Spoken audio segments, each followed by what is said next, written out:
Okay, let's drop the boxing metaphor and speak in sensible language. In this module, we're going to look at two case studies. Each indicates how the gradual move towards moral therapy was being played out. In the second case study, we'll explore the incredibly famous, even infamous case of the madness of King George III, where a combination of old and new methods appeared, and I say appeared advisedly, to cure him of his insanity. But first, we start with an interesting coda to the Descartes versus Locke bout. I present a comparison of two London institutions, the notorious Bedlam, otherwise known as the Bethlehem Hospital, and the new upstart St Luke's, founded in the mid-18th century as a challenger to the older and more established institution. The focus here, as in many other parts of this subject, will be the difficult relationship between ideas about what caused madness and how it was to be treated. For when we compare the two superintendents of these institutions, the man who held to the more traditional form of therapy was also one who followed the philosophy of Locke rather than that of Descartes. And in examining this strange disjunction, we'll continue to follow in the footsteps of the great Akihito Suzuki, as we've been doing for much of this lecture, relying upon his subtle and sophisticated analysis to guide our understanding of these strange and alien times. The medical superintendent at St Luke's was the wonderfully named William Batty. The institution was founded in 1751, and it was founded on the basis of the humanitarian treatment of the insane. In other words, the forms of treatment that were carried out there were not coercive. They looked towards treating the patient kindly, reasoning with them, not employing methods of shock or force to restore the patient to reason. Batty held to that much older view that madness was the product of deluded imagination through delusive sensation. So he was coming out of the Boerhaave, Descartes tradition, and yet the treatment that was carried out at St Luke's was altogether kinder than that we associate with Bedlam. Of course, Bedlam is imagined as the archetypal hammer house of horror asylum, the place where people would pay sixpence at the weekend to go and view the madmen and the mad women, the place where restraint was the order of the day, where the insane were treated as wild animals. But it just so happened that John Munro, the medical superintendent there, held to this newer psychological language. That what was going on was that there was seeing right but judging wrong, or vitiated judgment. Unfortunately, this did not seem to feed through into the treatment of the patients at Bedlam. We are going to see this pattern repeated time and time again. There will never be a simple mapping between the cause of madness and its treatment. Here, the more progressive physician, Batty, is the one who ought to have held to Locke's psychology, but instead it was Munro, the keeper of the brutal Bedlam, who held to Lockean causation. Part of this was down to the transitional nature of both medicine and the theories and therapies of mad doctrine. In the next case study, we will look at how old and new therapies combined in the treatment of a king's madness, which in retrospect was no madness at all. The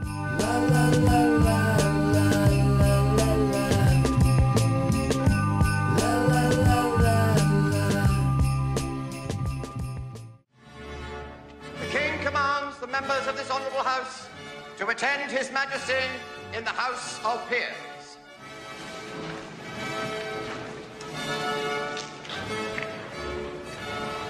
Do you enjoy all this flummery, Mr. Pitt? No, Mr. Fox. Do you enjoy anything, Mr. Pitt? A balance sheet, Mr. Fox. I enjoy a good balance sheet. Whereas we, George III, in this year of our Lord 1788, do open this Parliament, giving notice that our will and pleasure is that the following bills shall be laid before this House. a bill for the regulation of trade with our possessions in North America, our former possessions in North America. A bill for the... You see that the king did not write his own speech, Mr. Pitt. The king will do as he's told, Mr. Fox. Then why not be rid of him? If a few ramshackle colonists in America can send him packing, why can't we? I'm imagining that many of you will be familiar with this Oscar-winning film. It was originally a play written by Alan Bennett and then adapted into film, and it has shaped many people's perceptions of the madness of King George from the cruel treatment of Bedlam to the more enlightened treatment of moral therapy. Let's start with the history and his initial outbreak of madness in 1788-89. He may have had an earlier bout in 1765, but the recovery was quite rapid. He was going to go on and have further bouts in 1801 and 1804, and then 1810 until the end of his life in 1820. But it is this bout of madness that has focused the attention of both historians and playwrights. It probably commenced in the summer of 1788, where George had visited the fashionable watering place of Cheltenham. And after this, the progress of the disease, its cure, and the political warring sum up many of the aspects of this subject. So to the outbreak. He falls sick at Cheltenham with a bilious fever. He's treated by his chief physician, who purges him. By mid-October, he's getting stomach pains, cramps, spasms, swollen feet. The initial diagnosis is rheumatism. And then he deteriorates. He becomes loud, unpredictable, agitated, restless. He's having distorted hearing and visions. He is uncontrollable. The king is off his head. And his physicians, Sir George Baker, Sir Lucas Pepys, and Richard Warren, cup, purge and counter-irritate, using those methods that I've described already. News of his condition spreads from Windsor to the wider world. This is a very serious constitutional situation. When the head of state is mad, there is a real problem. Now, notionally, George was the head of a constitutional monarchy. It had been this way since 1688. The power of the monarch was curtailed to some degree by Parliament. At the same time, he still chooses the Prime Minister, he sets the political agenda, but he's dependent upon Parliament for financial support and taxation. But he's far more powerful than the monarch is today. Parliament can be called or prorogued, that's dismissed, by the king. He can choose to dismiss the government, and it can't be opened without him agreeing to make a speech. It is a role that in George's time was still cloaked in majesty. He's the head of the Church of England, and he has a semi-divine aura. The House of Hanover had not purged itself of the sense of the divine right of kings that had served the Stuarts so badly. His madness, then, creates the potential for a serious political crisis and the possibility of anarchy. Warring factions are not going to be able to be controlled by the king because the king is off his head. The chaos is unleashed. His situation deteriorates through autumn. His physicians are paralysed. What do you do with him? A king whose body is divine, whose touch can still cure scrofula, allegedly. He can't be treated as an ordinary lunatic.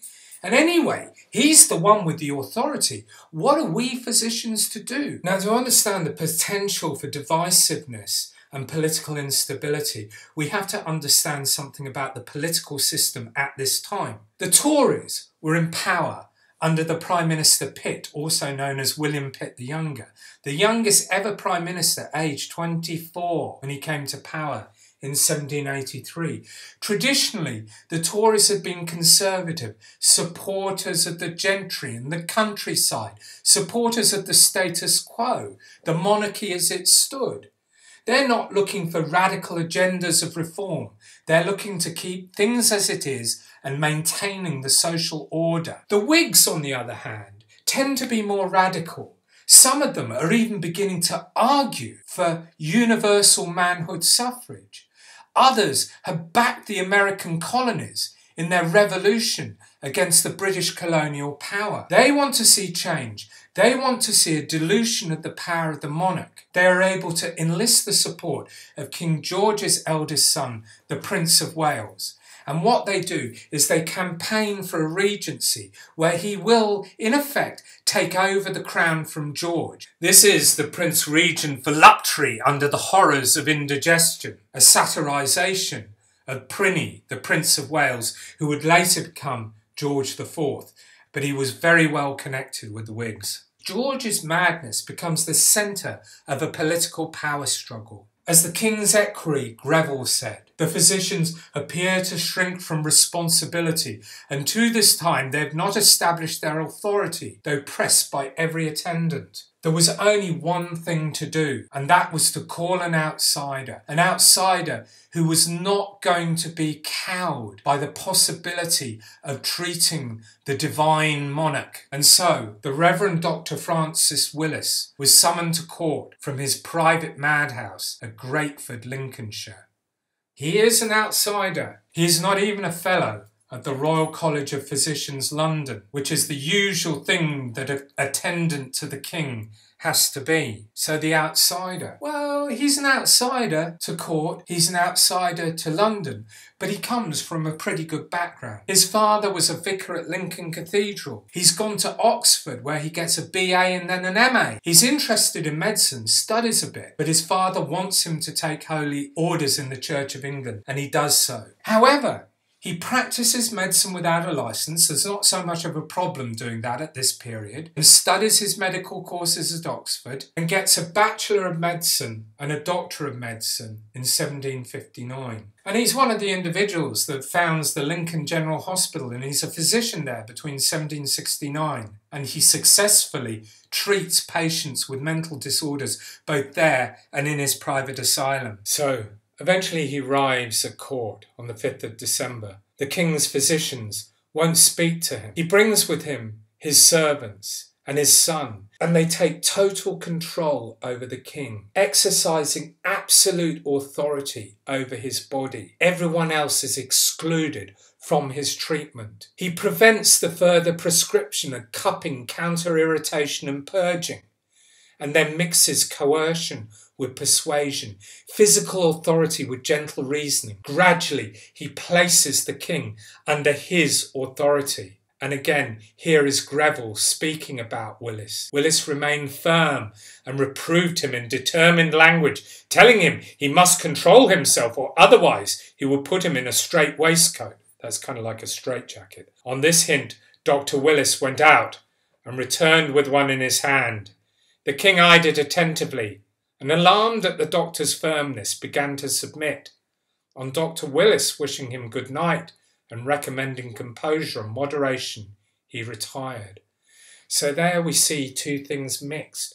One is targeting reason, targeting the mind. The other is still retaining the threat of restraint, which is a thing that is going to go with moral therapy. By early 1789, George was on the road to recovery. The Whigs had been forestalled in their attempts to pass the Regency Bill. The Prince of Wales put in George's place, and Willis was sent away from court and rewarded with a pension of £1,000 per annum. I can't even begin to tell you how much money that is.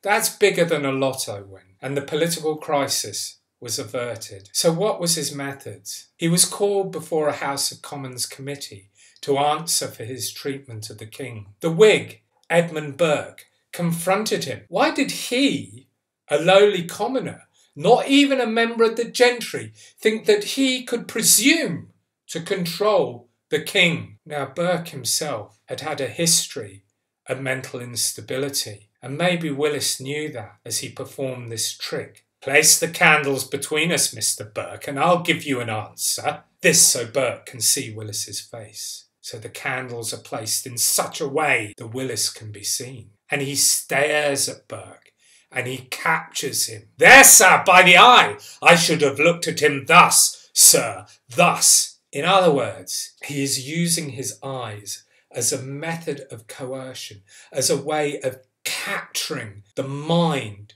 of the person that he's treating and establishing control and authority over him. Now, there have been many retrospective diagnoses of George's condition. Before the 1970s, it was a combination of psychosocial things. For example, the strain of losing the American colonists. There were his nitpicking attention to detail. He couldn't let anything off his desk without dealing with it in detail.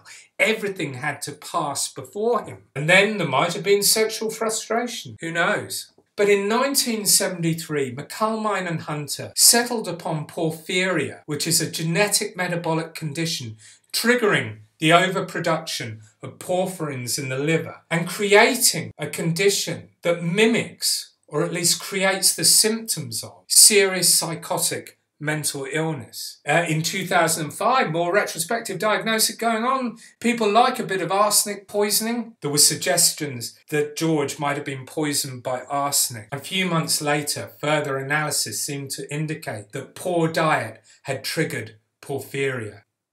So Willis embodies the figure of the mad doctor during this period and the transitions that are occurring in the late 18th and early 19th century in the overall market for madness. We can see here the tensions between the physicians who want to treat the body and the mad doctors who, after Locke and Molyneux and Voltaire, are starting to target reason, the mind. And as we will see, within the historiography itself, the interpretations of what it was that caused the king's madness swing between body and mind and back again. Bodily causes, somatic causes to psychosocial causes.